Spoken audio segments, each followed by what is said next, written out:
Welcome back to Just Jump. We're doing UFC 305. It's 305. Yeah, weird they didn't do it in Miami.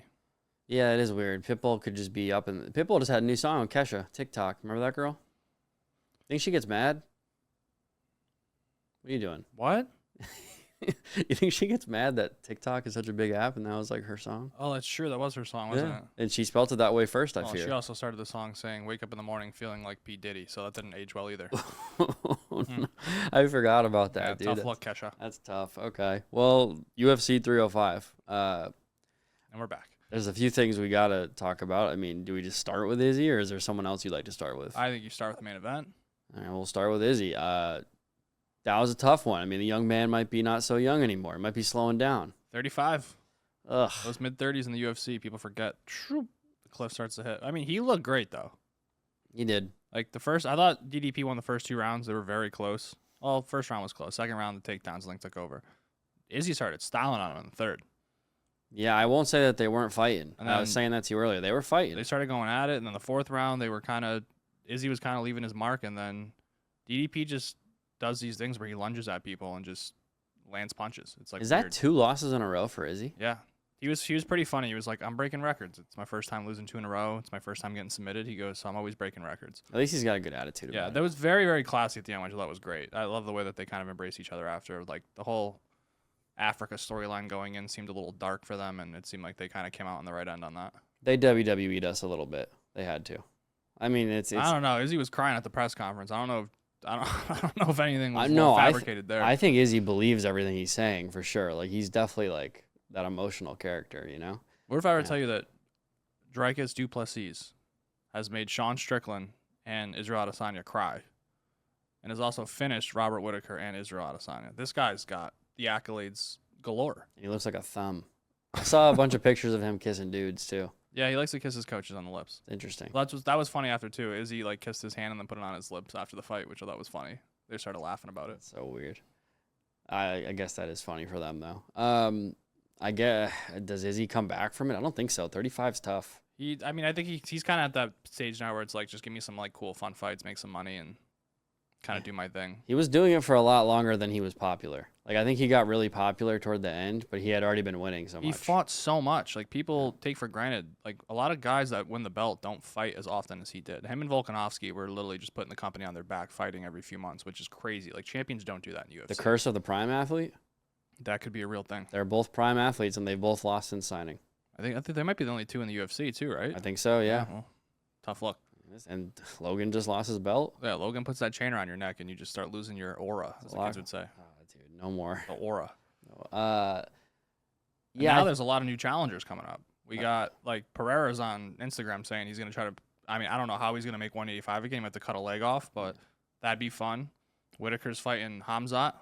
Hamzat would be fun. I think that's one of the problems with Izzy, by the way. I think he kind of blew his last good fight on that Pereira thing. He needed it. I think once he beat him, it was just like, I don't need anything else. Like, I think he would trade these last 2 losses for that win, no matter what. Yeah, I do too. Yeah. Like, I think he's okay with how his story unfolded. Yeah, there's no way, Alex can get down that low. There's just no way. Oh, Dricus said he'd go up. I love, like, Alex Pereira is the definition of, like, the Grand Theft Auto side quest. Anything Izzy can't do, he's like, I'll do it. I gotta go. Yeah. Yeah, I mean, he is awesome. I saw someone accusing him of, like, some bad stuff, and she immediately got torched, by the way. Did you see that? Yeah. She made a whole, like, emotional video, and then her friend was like, yeah, that's not true. You're crazy. And Alex Pereira seems like just the chillest dude. So, Yeah. wrong guy to go after, I think. Huh? Yeah, I feel like he probably has multiple friends who were like, no. Oh, she was loving hearing Chama. Yeah, probably. Chama. Huh? I love it. I think he's my favorite fighter right now. He beats DDP? Dude, he knocks people out. Do you think he beats him? Yeah, I think he beats. I don't think there's anyone on the planet that can beat him right now. I don't know what. John Jones just beats everyone, but he just has to touch you, and you fall. Yeah. Like he's got the death punch. I'd pay great money to see John Jones fight him, though. I pay great money to see John Jones fight. Yeah, at this point, that's true. Like, I'm just like, let's go. Let's get. I understand. Yeah. Pay to see McGregor fight. We need both of them back now. At least one more time. That's been interesting, too. Like, Dana's like, he's not fighting until next year. Connor said December. Chandler said, okay, December. Then Connor said, I don't like Chandler anymore. I want to fight Poirier. It's It's like a reality TV show at this point with these guys. It's been 2 years, right? Probably longer at this Well, point. 2 years of just negotiating. Yeah. Like I think he last time he fought was like 3-4 years He's ago. a movie star now. That's Guy's crazy. gonna be at the Oscars next year. Are we losing faith? Do you think it's gonna No, happen? No faith has ever gone. So you think it's gonna happen in like another year? December. What Connor tells me I'd take at face value. Well, then it's been tough for a few months. He's never lied to me. He's never lied until the last lie. Okay, well, John Jones, Conor McGregor, classic UFC talk. Can't talk about the UFC without mentioning one of them. That's true. Who else on the card did you like? Kai Kara France had a great knockout in the first round. It's a mouthful of a name. Yeah, he's probably gonna get a title shot now because they're flyweights, and you really just got the one good performance and you get a title shot. But Yeah. him and Pantoja fought in the Ultimate Fighter, and Pantoja won. They haven't fought since, so kind of makes sense to kind of run it back now. That'd be cool. Yeah. Yeah. I like watching them fight too. I mean, at least Pantoja.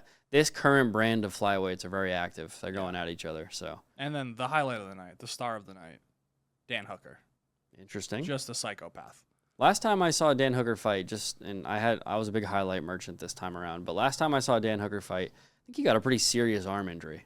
Is that a thing that happened? Yeah, he fought. So he got knocked out by Chandler on Chandler's debut, and then he moved down in weight, fought Arnold Allen, got beat up again.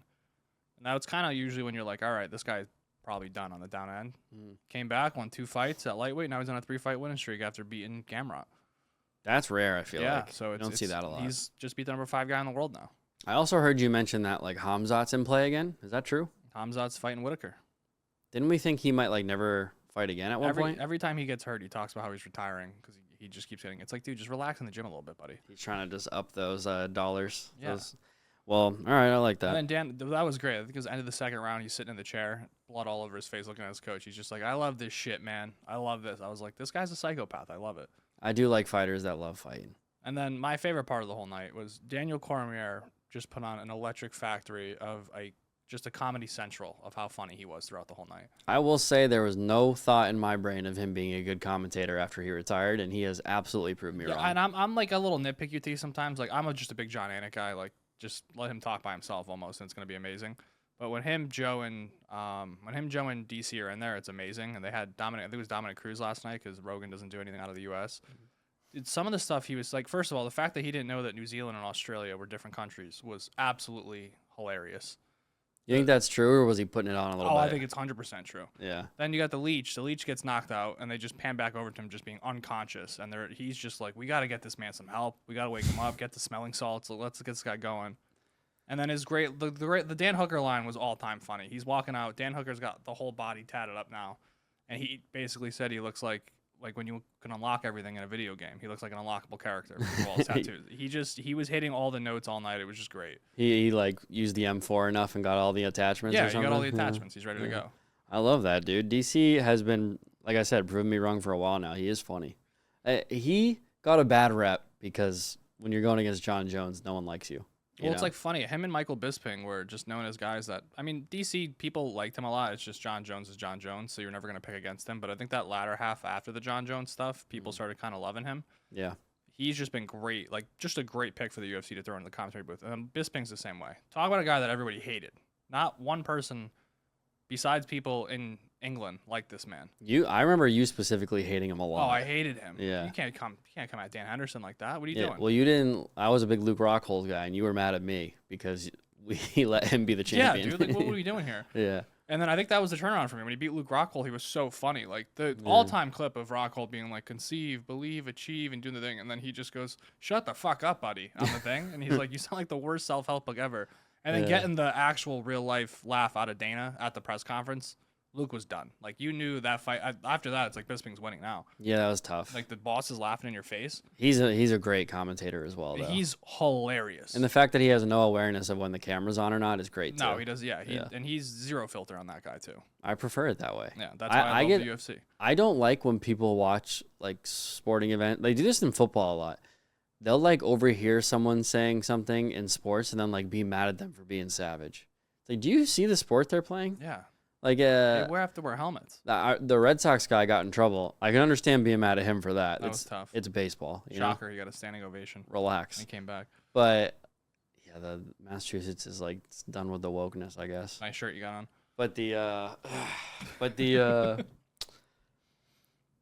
But anyway, like, when someone, like, I forget what it was, but someone got mad at like Phillip Rivers for talking shit to like a D lineman. Phillip Rivers doesn't even swear. Yeah, and he also gets hit like 38 times a game. You don't think he's gonna yell in a guy's face every once in a while? Oh yeah, he'd get right in there too. That's the kind of quarterback I want. Yeah, I want someone to be a little insane. Yeah, and gotta fighters, you need to be insane. You got to be a little insane to play football. And then if you're not insane when you're like a fighter, there's something wrong with you. And then people calling like fighters classless. Dude, it's fighting. They're literally prize fighters. Look at the way that fighting goes down in real life. Do you think they're like shaking each other's hands and Connor saying, said, let's I go? bounce heads off the canvas and cash checks. Yeah. Yeah. And that's why we watch. And that's why if you ever get a mic'd up moment and someone catches you saying something, just be like, I meant it. And I'll do it again. Unless you play for the Red Sox. Yeah, maybe not that one. You are playing baseball, pal. Relax, you know. Anything finishing UFC thoughts? No, that was pretty much it. Yeah, I think that these cards are staying pretty entertaining throughout the year. I think we're losing all of the hype about people wanting the big guns back in is starting to mellow out a little bit because we're getting good fights in between. We're getting new guys. You need new guys. Yeah, Our next pay-per-view is the Sugar Show. He's awesome. At the Sphere. It's insane that that's coming together. That's going to be just one of the coolest viewing things of all time. It's bringing a lot of people, like it's bringing a ton of attention. I was listening to a Optic Gaming podcast and the owner is Mexican and he was like, "Oh, I'm going." He's like, "I would not miss that." The way Dana talked about it too, like he's going to tell a story of just like the Mexican like growing through the sport. Like the first fight will be that and like how it was in the back in the day and the main event is going to be like what the future of Mexican sports are. Like dude, people they're really going all out. Yeah, and that's what I'm saying. If you can get people who are not in your like fandom or industry to come, then that's all you need. There's a dude on that same podcast who's like a big boxing fan. He swears by boxing. He doesn't watch UFC at all. He's like, "Oh, I'm going too." I'm like, "All right." And Canelo fights that night. That's wild. Across the street. Really? Yeah. That's crazy. It's Mexican Independence Day, but yeah, it's so I mean, they should just combine. They should like have one before and then just migrate everyone over. They usually do that with the main events. Like someone like usually boxing, they'll wait. Yeah, okay. Which Dana's gonna drag this show on. Yeah, he's gonna take forever. Yeah. Canelo's gonna be fighting at 2 a.m. Yeah. Well, I think they're only doing 10 fights. They usually do 12 to 13. They're only doing 10 because they want to like actually tell like these crazy stories throughout the night. So it's gonna be awesome. I can't wait. I like that. I think that's one thing UFC kind of lacks a little bit, like the behind the scenes. They gave it to us once, and they said they're never gonna do it again. But just the intricacies of the building of the fights and who these people are, I love that stuff, dude. It's the best. Yeah. That's just jump.